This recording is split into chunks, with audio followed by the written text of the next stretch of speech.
Aaron. Hello and welcome to Current Affairs. My name is Veronica Volts and thank you for joining us today.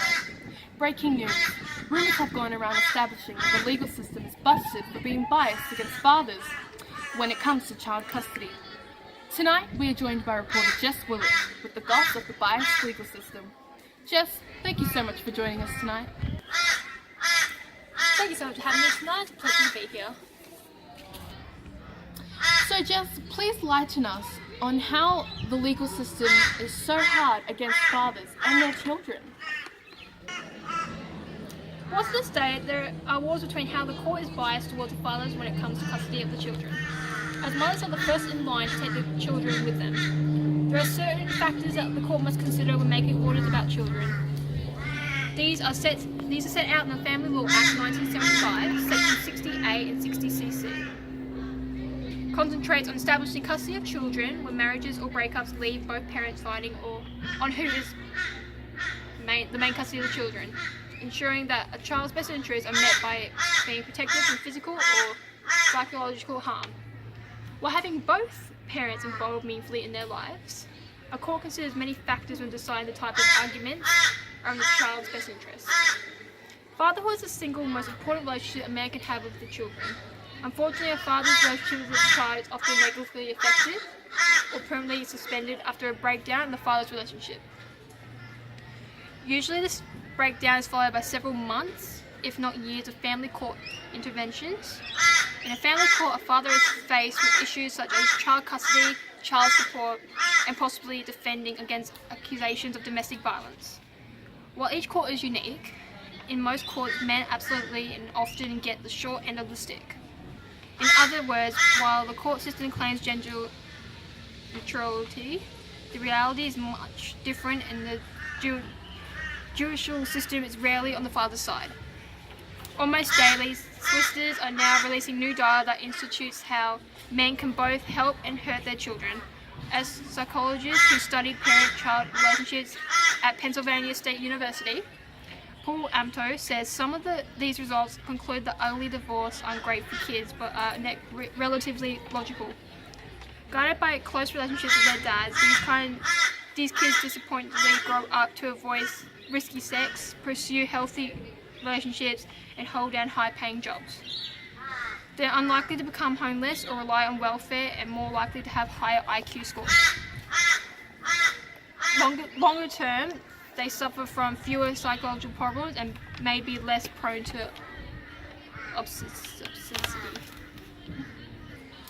So, are you saying that the society doesn't expect much from fathers and therefore shouldn't have right to the full custody of their children? Sadly, society expects very little from a father.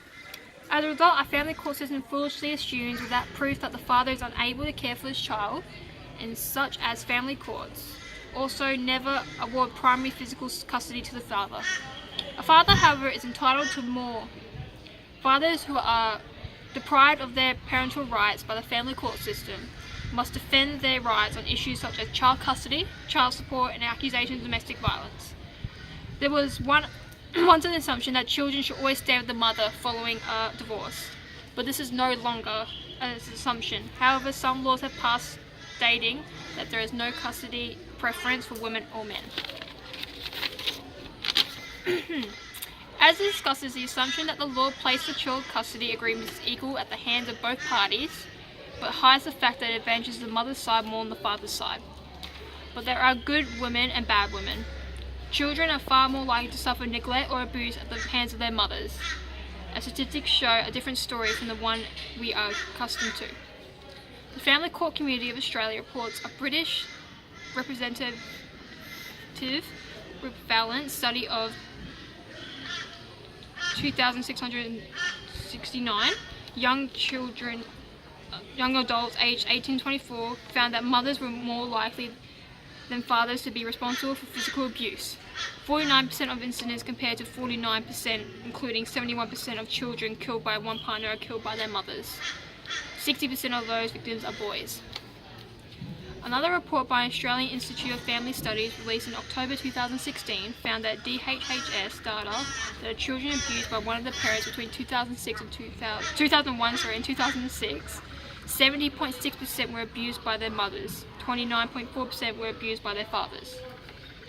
The truth about violence is that it has more connection to mortality than gender, and not all women are natural caretakers. So Jess, how can the legal system change their perspective and ways they handle these types of situations? As this concludes, the law system should evaluate both sides of the party before always concluding to giving it to the mum. Mediation sessions should be taken place to evaluate deeper into both arguments of custody disputes, but should always fall back onto making decisions that are in the best interest of the child.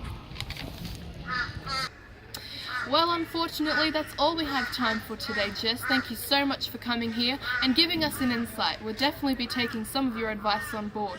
As for our viewers, thank you for always tuning in, and be sure to tune in next week when we deep dive into Mexico and take a look at the drug cartels. I'm Veronica Volts, and this is Current Affair.